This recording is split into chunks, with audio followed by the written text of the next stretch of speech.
Just in the last few hours tonight, a federal judge in Minnesota, a Trump appointee, has issued an order holding the administration in contempt for disobeying a court order in an immigration case. A federal judge finding that the federal government is in contempt. That is notable and unusual enough.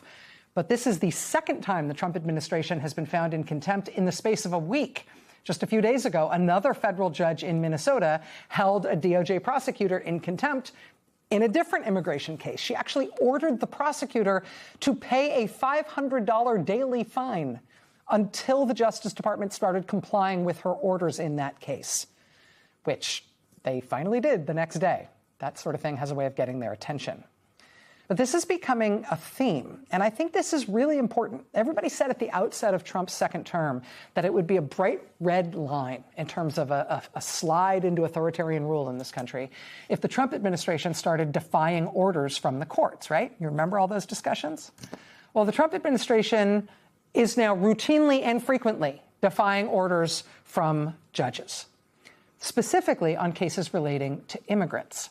And the courts have not only figured out that that's happening, the courts have now decided to stand up and fight for themselves.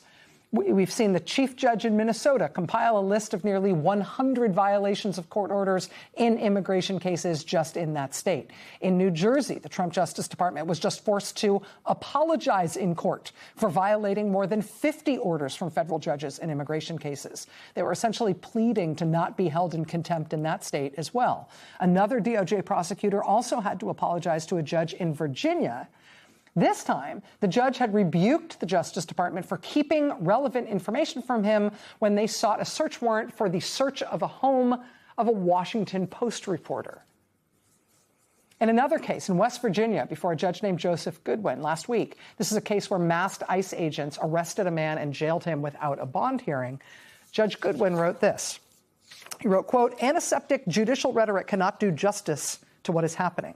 Across the interior of the United States, agents of the federal government, masked, anonymous, armed with military weapons, operating from unmarked vehicles, acting without warrants of any kind, are seizing persons for civil immigration violations and imprisoning them without any semblance of due process.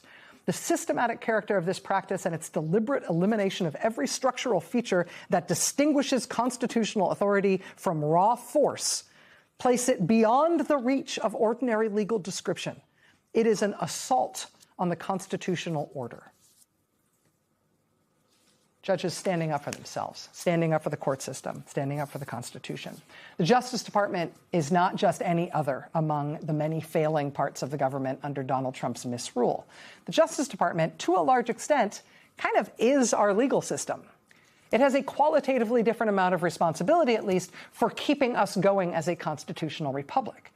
So one of the things that's going to be really important for when we come out the other side of this, which we will, is that the behavior of this agency in particular, of DOJ in particular, it's going to have to be sort of walled off and bracketed as not normal. The things that happened in the Trump Justice Department are going to need to be labeled as not normal, as something that can't be precedent, as things that we can never do again just because they were done now.